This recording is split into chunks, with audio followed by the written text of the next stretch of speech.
Bom, meu nome é Daniel Lima, eu formei em História na UFAM, na graduação, e agora eu termino o mestrado, né, agora, vou qualificar o mestrado, defender a dissertação, agosto mais ou menos por aí. Eu trabalho com relatos orais de filhos de japoneses que vieram ao Amazonas durante o período migratório, né? Durante a primeira metade do século XX, né? Aqui em Manaus. E a professora me convidou para participar desse projeto, né? Para tentar auxiliar vocês de alguma forma nesse projeto, a tentar entender a história por trás da imagem, né? Das 4 imagens que tem lá, que são 3 do Japão e uma da época do Renascimento. Né? A época do Renascimento é que eu vou um pouco mais falar assim por baixo, porque é uma área que eu não domino, né? Mas eu posso dar um tipo de ajuda, eu acho que eu posso tentar auxiliar vocês. Bom, a primeira imagem, né? Antes de começar, na verdade, eu acho um pouco necessário falar que das 3 imagens a gente consegue dividir o Japão nas imagens em 2 partes, né? Tem 2 imagens, que é a primeira, que é a da moça na farmácia Rakuzendo, né? A propaganda de colírio. E a segunda imagem, que é um ukiyo-e, que já vou explicar do que se trata isso, elas se tratam praticamente no mesmo período, né? Elas foram produzidas praticamente no mesmo período, que foi o período de ascensão do Japão, né? Que foi o período, estava no período Meiji, né? As 2 foram criadas no período Meiji. O Japão, ele se dividiu antes do século XVII, né? Desculpa, antes do século XVI. O Japão, ele recebia diversos comerciantes, ele recebia transporte do mundo inteiro para comercializar as especiarias dele, especialmente da Europa, né? E numa dessas vendas, durante meados do século XV, eu acho, do século XVI, desculpa, 1500 e alguma coisinha, o Japão, ele recebeu diversos portugueses, né, no país, e nesse período esses portugueses tentaram colocar o cristianismo, né, no Japão. O Japão, na verdade, ele só adequou uma religião para ele, que foi o budismo, durante o século V, mais ou menos, depois de Cristo. Que foi quando ele recebeu os chineses, né? Os mesmos trouxeram tanto a religião budista quanto a escrita para o Japão. O Japão não tinha escrita, era um país de língua falada. Ele não tinha escrita em si. Os caracteres, os kanjis, né, que são as palavras desenhadas japonesas, elas foram adaptadas do chinês para o japonês e elas adquiriram outros significados, né? Tanto que as pessoas falam que a língua japonesa é um pouco complicada, porque ela surge, automaticamente ela vai se renovando, né? Quando surge uma palavra nova norte-americana ou alguma outra palavra que eles conseguem puxar do americano para o japonês, eles criam um novo ideograma para isso, ou eles criam um ideograma com mais um outro ideograma que forma essa palavra, né? Você pegar o ideograma de eletricidade com o de rodovia vira metrô, né? Então assim, você pega diversos ideogramas e vai formando novas palavras. Mas dito isso, os que mais trouxeram contribuição para eles foram os chineses, né? E durante esse período do século XVI, que os portugueses foram para o Japão e eles tentaram implantar o cristianismo, o imperador que estava no poder, que era, na verdade, o poder da época, né, do império do Japão, ele era dividido em famílias, né? A família Tokugawa, a família Rakuzendo, a família Kedo, são diversas famílias japonesas que dominaram como se fosse, deixa eu explicar para você, feudalismo, né? Era como se fossem senhores feudais, e quem tinha mais feudo tinha mais poder no Japão, né? Então nessa época a família Tokugawa, que era a família que tinha 2/3 do Japão em feudo, era que dominava o país, né?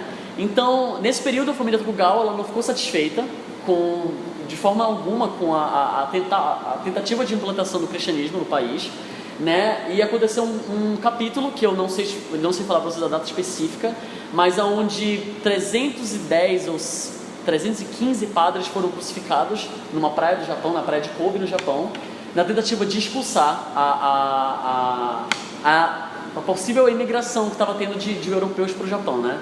Isso aconteceu que o Japão entrasse numa reclusão mundial, onde ele só recebia a China e a Holanda, né? Eles recebiam num porto no sul do Japão para trocar especiarias. Era só esses 2 países que ele recebia.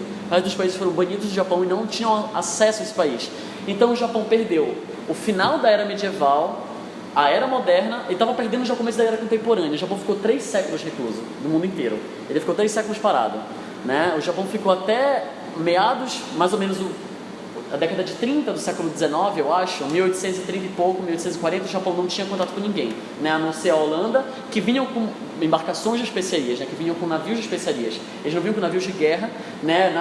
Nesse período, os Estados Unidos já estava ascendendo, os Estados Unidos já estava ascendendo economicamente, já tinha acontecido o Renascimento, já tinha acontecido, faz parte da terceira imagem, né, que a gente já vai poder trabalhar com ela já. Mas, então, em que momento essas imagens se passam, né? A primeira imagem é ela foi produzida pelo Itaku Sensai, né, que era o proprietário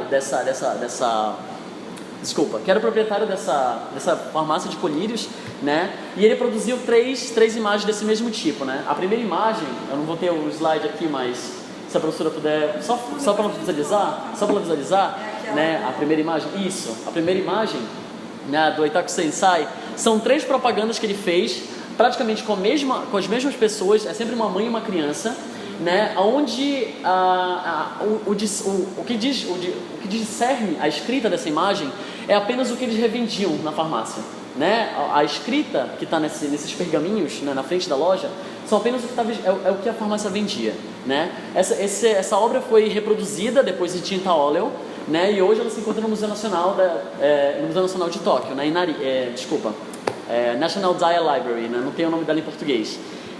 Mas é uma biblioteca que fica em Tóquio, né? Atualmente em Tóquio. E essa imagem ela data do século XIX, né? Ela foi mais ou menos produzida entre 1843 a 1850, né? É do Hakuzen Sanyaku, né? Ela é a terceira imagem de revenda dos produtos dele, né? Tem a Hakuzen Daiichi Yaku, a Niyaku e a Sanyaku, né? A primeira, a segunda, a terceira tipo de imagens divididas, né? E ela se passou no período Meiji do Japão. Mas isso aqui era uma lista?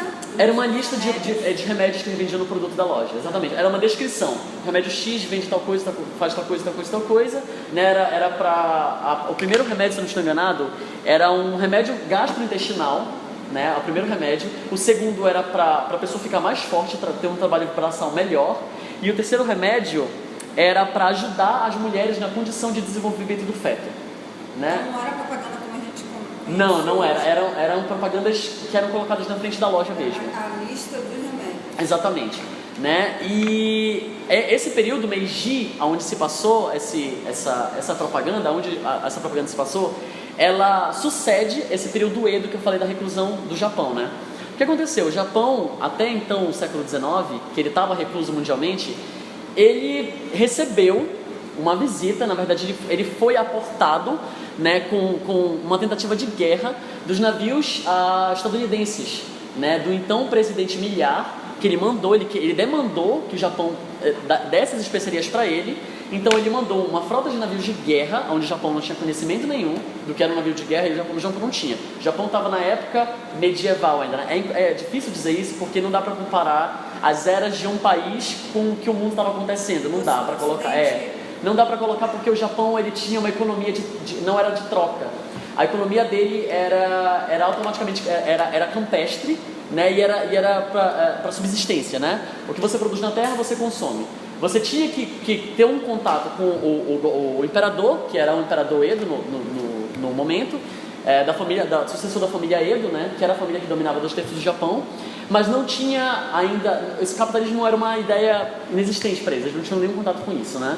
Até porque a Holanda e a China não tinham por meio como influenciar isso na entrada no país, né? Então, quando a frota de navios estadunidenses chegaram no porto do Japão para aportar e exigir que as especiarias também viessem para eles, os japoneses não entenderam, né? Mas eles conseguiram fazer a ponte para que o Thomas, eu não vou lembrar o nome dele agora, Matthew Thomas, ele fizesse o contato com os imperadores, né? Através, obviamente, de pessoas que soubessem da língua. Ele também houve diversas dificuldades, né? Não é relatado como eles fizeram essa troca de informações.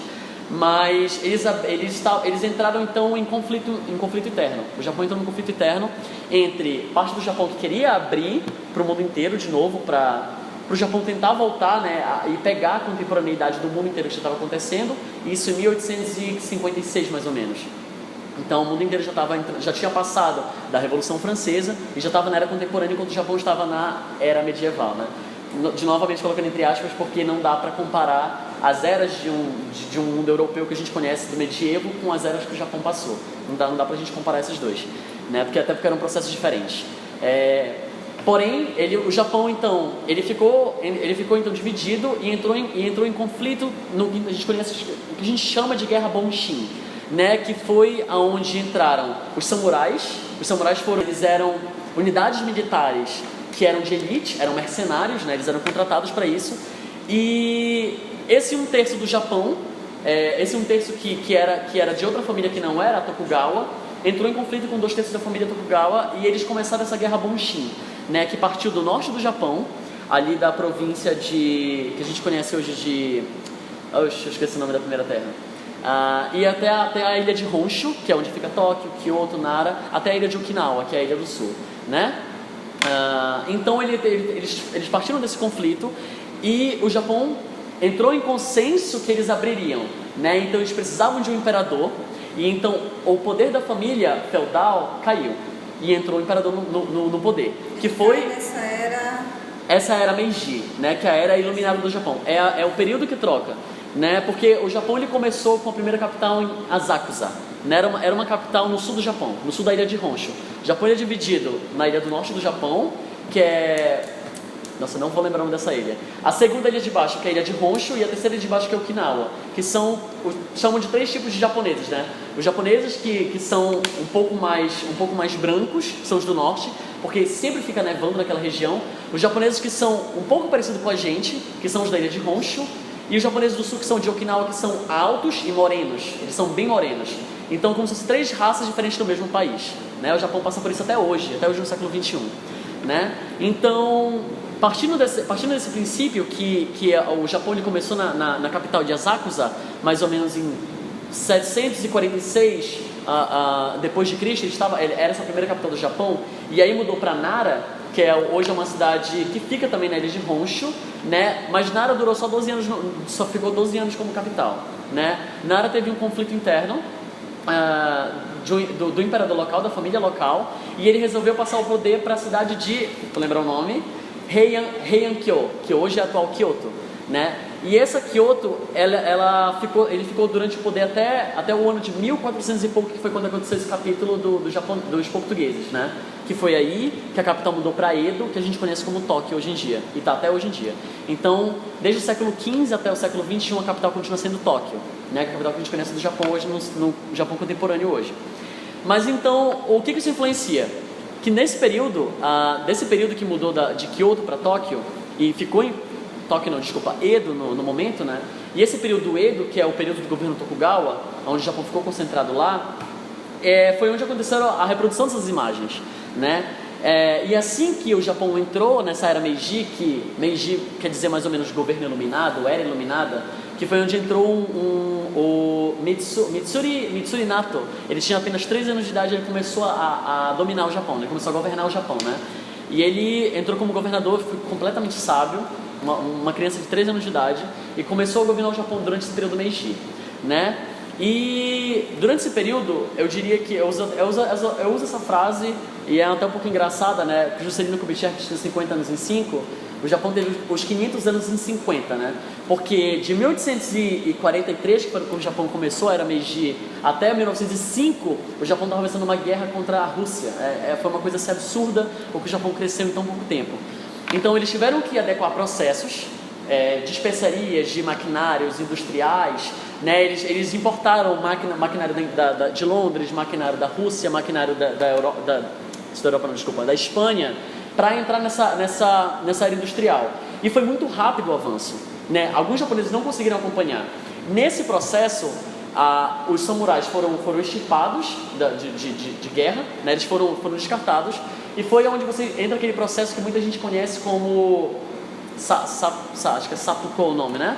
Que eles se suicidavam, né? Que os samurais faziam isso, porque eles deixaram de ser reconhecidos como uma força militar, né? Os japoneses deixaram de ser uma unidade militarista, um país militarista, para passar a ser um país de comércio apenas, né? Tanto que até hoje o Japão não tem exército. Hoje o Japão não tem exército. Então, o que acontece? Essa imagem que data desse período, né? A primeira imagem da época da farmácia, que data do século XIX, é onde o Japão estava começando a ascender, né? Então, o que a gente pode tirar da primeira imagem? Para mim, soa como... Porque aplicando a história iconográfica, né? Aplicando iconografia nessa imagem, eu entendo que pelo período que ela se trata e pelas imagens e pela ideia que ela quer passar, é como se fosse uma tentativa de permanência de processos antigos num país que estava ascendendo industrialmente, né? Então eles tentavam manter a manufatura, né, os medicamentos através da manufatura, em um país que estava ascendendo drasticamente na indústria, um país que estava recebendo diversas bombas de contemporaneidade, de modernidade, né? O Japão pulou da era medieval para o contemporâneo em 50 anos e foi uma coisa assim muito, muito absurda para o país, né? As pessoas não conseguiram acompanhar, as cidades encheram, inflaram, né? E as fazendas começaram a entrar em queda, entrar em baixa, né? E não tinha emprego para todas as pessoas não eram profissionalizadas. Então entrou o capitalismo também no país, né? O ien começou a entrar como moeda. Na verdade não é ien, né? A gente chama de ien, mas é en o nome da moeda. O ien começou a entrar como moeda no país e as pessoas não eram acostumadas, as pessoas não eram letradas para isso ainda o suficiente. E o Japão precisou se desdobrar de uma forma absurda, né? Para fazer isso. E aí que entra a segunda imagem, né? A segunda imagem, por mais que ela se passe, a segunda imagem é essa aqui, desculpa, é essa aqui, né? A segunda imagem, por mais que ela se passe em um período anterior à primeira imagem, a segunda imagem, ela retrata como que era feita a comercialização dos produtos do Japão, né? Essa primeira imagem, ela data do século XIX, né? Ela é mais ou menos de 1834 a 1836. Ela é um ukiyo-e. O que é esse ukiyo-e, né? O primeiro, ele é uma tapeçaria pintada. Ele é só uma pintura, como se fosse uma pintura em tela em óleo e em tapeçaria. A segunda já era um procedimento que começou no século XII no Japão, acredito. Século XII, isso, no século XII do Japão, que eles colocavam a tapeçaria, né? Eles colocavam a parte de onde eles iam fazer a pintura em área plana, e por debaixo disso eles pegavam diversos blocos de madeira e começavam a esculpir essa pintura nos blocos de madeira. Então o ukiyo-e, ele é uma imagem mostrada em diversos blocos de madeira. Não é uma imagem tapeçaria, não é uma imagem em tela, é uma imagem em pedaços de madeira, né? Tem algumas em bambu, assim mesmo na vertical, e tem outras que são na horizontal, que são em tábuas de madeira, que é essa imagem. Mas aí coloca Eles fazem assim e colocam na parede, como se fosse um quadro, exatamente, pela parede, sustentado por diversas vigas, né? Hoje em dia são vigas que estão no museu da Biblioteca Nacional de Tóquio, que mantém essas imagens lá, né? Essa reprodução aqui, inclusive, ela é apenas uma imagem tirada de uma imagem que foi feita disso e colocada num pôster no metrô de Tóquio, né? Essa imagem que está aqui especificamente, ela não é a original, ela é um pôster, né, retirado e colocado nos metrôs de Tóquio, né, para fazer divulgação do museu, para fazer divulgação da entrada para ir para o museu, né? Mas ela é especificamente bem fiel ao original, né? Mas então, esse modo de arte que eles expressavam, conhecido como ukiyo-e, ele perpetuou por diversos anos. E ele foi modificando, né? Não é que eles trabalham mais com isso no dia de hoje. Eles mudaram essas espécies de ukiyo-e, e hoje eles estão com uma outra nomenclatura que eu não vou me recordar o nome. Mas eles mudaram a forma que eles fazem isso, né? Não é mais a forma antiga, que são por tábuas de madeira que são fincadas na tintura eolo, né? E colocadas na parede. Eu não sei mais qual é o procedimento hoje em dia, né? Mas essa segunda imagem especificamente, ela trata de um lugar chamado Nihonbashi, né, que hoje a gente conhece no Japão chamado como Nihonbashi, que é a união de dois bairros chamados, eu vou lembrar, Muramashi e Honshu, que são dois bairros que existem ainda no Japão, que foi o primeiro bairro na província de Tóquio, né, na província de... eu vou lembrar o nome agora, na província que tem Tóquio, Narita e que é uma província comercial, da ilha de Honshu, né? Porque o Japão ele é todo dividido em províncias, né? Como se fossem os nossos estados brasileiros, né? São diversos estados dentro da própria ilha. Tem um país inteiro, são 3 ilhas diferentes e dentro de cada uma delas tem várias províncias, né? Lembrei o nome da ilha de cima agora, é Hokkaido. Desculpa, é Hokkaido, Honshu e Okinawa, me perdoem. Então essa província onde está Tóquio e Narita, né, era uma província conhecida comercialmente. Por quê? Porque ela fica logo na costa do Japão. Ela fica bem na costa do mar do Japão e ela fazia diversos comércios. Então essa segunda imagem, ela retrata o Nihonbashi, que era um comércio de peixe no Japão, né? Ela é unida pelos bairros atualmente conhecidos como Muramashi e Honshu, que são 2 uniões de bairros. Foi o primeiro bairro de comércio de peixe a ser criado no Japão durante esse período. É só peixe, isso? É, o comércio de peixe. Tanto que o nome da imagem é Nihonbashi Ukiyo-e Fish Market. A primeira imagem, ela retrata a permanência de manufaturas, né? Ela retrata também não só a venda de produtos que eles queriam fazer, mas também ela retrata a permanência de um Japão manufatureiro dentro de um país que estava ascendendo industrialmente. A segunda imagem, para mim, não é a permanência da arte do ukiyo-e. O ukiyo-e, ele não retratava em si a arte. O ukiyo-e, ele retratava o cotidiano dos japoneses, né? O ukiyo-e, ele retratava o dia a dia dos japoneses. Os japoneses, eles até hoje, né, é meio complicado falar isso, mas eles têm uma dificuldade para se expressar, né, por falar, né? Eles se expressam pela arte, se expressam pela poesia, pela música. Então o ukiyo-e era a forma deles se expressarem o cotidiano que eles viviam, né? Então tem o ukiyo-e de diversos tipos. Tem religiosos, tem cotidiano, tem inclusive um que retratava as cenas sexuais por detrás de diversas casas que os japoneses conviviam entre si, né? Então tem o ukiyo-e de diversas dimensões, né? Esse aqui em si... Um trabalho sobre essa questão do erotismo. Sim. Acho que foi na USP que fizeram um trabalho, um mestrado, doutorado. E são diversas obras que retratam sobre isso. Que retratam sobre tsunami também, sobre terremotos, sobre vulcões. Os ukiyo-es, eles retratavam o que os japoneses conviviam, né, nesse período que foi a Era Meiji, né? Me perdoem. Então, esse segundo quadro para mim, essa segunda tela para mim, a imagem 2, ela retrata o cotidiano, né? O cotidiano dos japoneses inseridos nesse país que estava ascendendo também industrialmente, né? Então, foi mais ou menos isso que aconteceu. E depois desse período da Era Meiji, o Japão ele extirpou o imperador, né? Que hoje a gente não tem um império mais.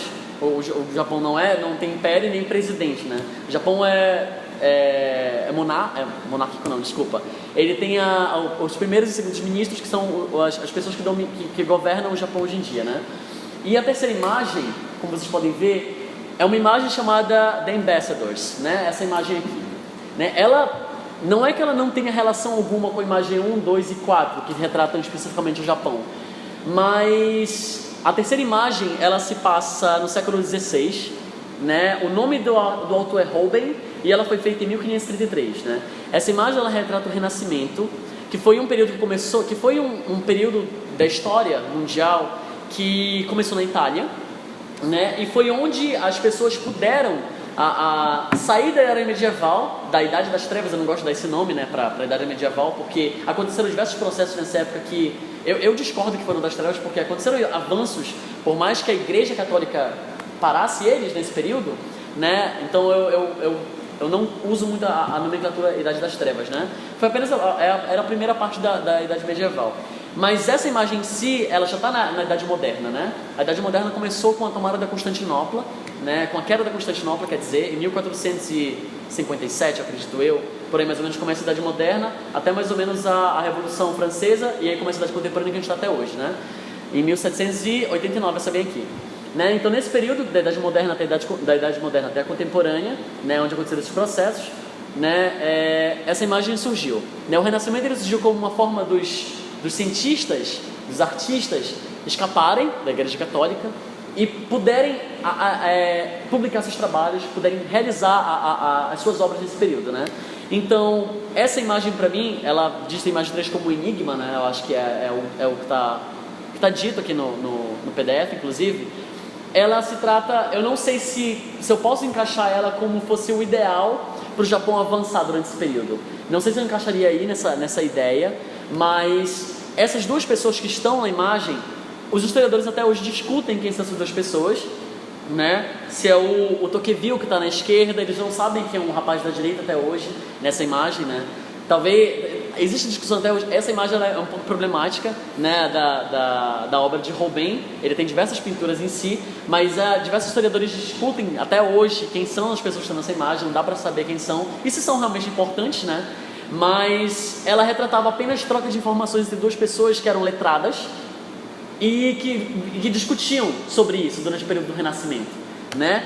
Então, eu não sei se eu conseguiria encaixar essa imagem historicamente entre as outras três, a primeira, a segunda e a quarta imagem, mas como ela parte como um enigma para as outras 5 imagens que tem, ela para mim parte como uma ideia de avanço tecnológico né, de um período onde existia uma reclusão, né? Se no Japão existia reclusão pela parte da família Tokugawa, da família durante o período Edo, que surgiu depois com a chegada dos americanos para entrar no período Meiji, essa imagem era como se fosse a fuga da Igreja Católica, né, que estava parando eles também durante o período do Renascimento, né, do Alto Renascimento da Itália. Então, eu não sei se eu posso relacionar essa imagem nisso aí, mas foi uma ideia que eu consegui desprender desse compilado de imagens, né? E a quarta imagem em si, que é apenas uma fotografia eu não consegui achar o autor dessa fotografia, né? Eu pesquisei bastante, mas é uma imagem recorrente do Japão. Ela se trata da parte de Shibuya, né? Do bairro de Shibuya, que é um bairro comercial japonês, e é onde acontece o cruzamento de Shibuya, que é o cruzamento mais famoso do Japão, acredito eu, né? O Shibuya Way, o nome, que são diversas faixas de pedestre que fazem uma cruzadinha, né? E por dia, durante 24 horas, passa um total de 4 milhões de pessoas nessa rua, né? Por dia. Então, 4 milhões de pessoas por dia passam nessa rua. Então, assim, o sinal fecha, é absurdo. A quantidade de pessoas que percorrem, né, essa rua é absurdo. E assim, ao redor dessa rua foi criada os metrôs, foi criado o comércio. Tem as áreas Nishome do Japão, são conhecidas como as ruas boêmias, né? O Japão é dividido em nomes de ruas, né? Ichishome, que é a primeira rua, Nishome, que é a segunda rua, Sanshome, que é a terceira. No Nishome acontece o bairro boêmio, no Ichishome é mais ou menos a área comercial, industrial. O Sanshome é o residencial. O Yonshome acontece mais ou menos onde eles colocam aquelas máquinas de jogos, né? A parte de onde você pode ter a parte da diversão no Japão em si, não que não tenha nas outras partes, mas é mais presente nesse Yonshome, né? Ou Shishome eles chamam também. Mas essa quarta imagem, ela abraça como o Japão ele pôde avançar tanto e chegar no Japão que ele é conhecido hoje em dia, né? Como uma capital de comércio, uma capital de indústria, uma capital tecnológica, que ela é conhecida hoje em dia, né? E essa imagem ela retrata a união dos bairros de Shibuya e Shinjuku, né? Que são os dois bairros comerciais os dois maiores bairros que são os comerciais do Japão. E no meio desses dois bairros era onde ficava a segunda imagem, que era o Nihonbashi, né? Ela fazia a união desses dois bairros, né? Ela existe hoje em dia, mas ela mudou para bairros normais, né? Ela deixou de ser o Nihonbashi e mudou para dois bairros, mas ela continua unindo esses dois polos industriais, que é Shibuya e Shinjuku, né? Que são do Japão. Então, se dá pra gente... A leitura da quarta imagem multitelas, né? O que dá pra gente... dá pra fazer... A leitura iconográfica que eu consigo fazer disso, dessa imagem, são permanências da cultura japonesa, até porque nessa mesma rua, nesse mesmo bairro, se passam geishas, que era uma instituição privada do Japão que eles não divulgavam, que só foi acontecer essa publicação das geishas durante a Segunda Guerra Mundial, né? Que as geishas vieram a ser expostas para a sociedade, né? Tem a permanência pela parte das geishas, pela parte da sociedade em si. O Japão ele ainda é muito cultural, né? Ainda é muito difícil se livrar da culturalidade do Japão, né? Por mais que hoje em dia, no século XXI, os jovens não estejam mais praticando as religiões, tanto o budismo como o shintoísmo, né? O Japão está deixando de ser um país religioso, né? E passando a ser um país comercial e industrial. Então, a partir do momento que você vai avançando no período, acontecem essas modificações no Japão, e essa imagem em si, que é o bairro de Shibuya, ele é o que mais fala sobre isso, né? É onde está presente diversas marcas americanas de roupa, Forever 21, ou Uniqlo, que é uma imagem japonesa, que é uma loja japonesa, que é uma loja americana, onde está a própria Starbucks, a Subway. Então são diversas coisas norte-americanas que são inseridas no Japão, e eles inseriram isso neles, né? Tem até um vídeo muito interessante que mostra as mulheres japonesas da década de 30 até 2015, né? 2017, desculpa, foi quando eu vi esse vídeo, né? As mulheres elas foram adequando o visual norte-americano para elas, né? Então na década de 30, como as mulheres norte-americanas se vestiam, na década de 40, década de 50, década de 70, 80, ia modificando à medida que os Estados Unidos ia se renovando nas eras que a gente conhecia como era do disco, ou era do punk rock, do metal, e isso aplicava também na imagem das japonesas, né? Como elas se vestiam no dia a dia. E hoje os japoneses, eles se dividem em pluralidade, em um leque de investimentos e culturalidade, né? Eu não domino essa área do atual do Japão, mas o que eu posso dizer por vivência própria, porque eu já fui lá, existem os salarymen, né, que são os homens que andam com a gravata e a maletinha do lado, né, que são os homens assalariados, né, os salarymen. Eles chamam de salarymen porque eles não conseguem pronunciar a letra L, né, como a gente conhece. Existem as pessoas que querem viver, não é um mundo de fantasia, mas é um mundo onde a gente consegue inserir uma ideia fantasiosa do que os japoneses querem ser, do que eles querem fazer. É por isso que os gibis deles, aqueles desenhos animados, são tão exagerados, porque é como eles conseguem se expressar. Eles querem fazer aquilo, não podem por conta da sociedade, né? Então eles se mantêm privados a fazer o que eles fazem naqueles desenhos animados, nos jogos que eles produzem, nas telas que eles fazem, porque eles se mantêm como a cultura precisa mandar eles se manterem, né? Agora, nesse período agora, de 2016 a 2018, está surgindo as drags, né, no Japão, que elas estão começando a ir para a vida noturna, né? Ainda é uma coisa um pouco, um tabu ainda isso para o Japão, né, para falar sobre isso. E dentro da cultura japonesa, se você não quer falar sobre uma coisa, você não fala. Você continua convivendo com seu membro da família, mas aquele assunto não existe, né? Por exemplo, se tem um filho homossexual, aquele assunto não existe na casa, não existe na família. Eles continuam vivendo normal, aquele assunto não é citado em reunião de família, a mãe não conversa mais com o filho. Se acontecer uma briga, eles resolveram, o assunto nunca é dado como morto, né? Como se aquele tópico ali não existisse mais na família. Então trabalhar com famílias, culturalidade, permanências do Japão, dessa cultura que tem até hoje em dia, é um pouco complicado, né? Porque à medida que eles querem receber as coisas externas, né, como a abertura dos olhos, né, as japonesas fazem uma cirurgia para ficar com o olho igual ao ocidental, né, como pintar o olho por dentro e não usar lente, mas sim pintar a íris, né, do olho, ou até mesmo viver em um mundo fantasioso dos jogos, onde elas se montam, né, e andam como cosplay em si, né, que foi uma coisa que surgiu nos Estados Unidos, não foi do Japão isso, né, o cosplay, o crossdresser, ele surgiu nos Estados Unidos e veio para o Japão, né, e agora o Japão, começou nos Estados Unidos em 1996, os americanos que quiseram imitar os gibis, os animes que eles produziam, né, e aí os japoneses viram isso e soltou, né, e aí liberou do Japão que foi para o mundo, mas quem começou foi os Estados Unidos em si, né, em 96.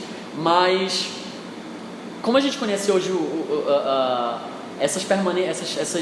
Japão como culturalidade, como um país que ainda tem esse aparato religioso nele, é muito difícil falar se ele consegue manter isso, se o ano que vem vai mudar de novo uma outra era no Japão, se as pessoas vão mudar novamente ano que vem. Então é um país que ele fica muito volátil, né? Porque a língua dele se adequa à nossa língua, né? Porque ele empresta, tanto que ele é dividido em 3 alfabetos, né? O primeiro alfabeto que eu falei para vocês que foi do kanji japonês, do chinês, desculpa.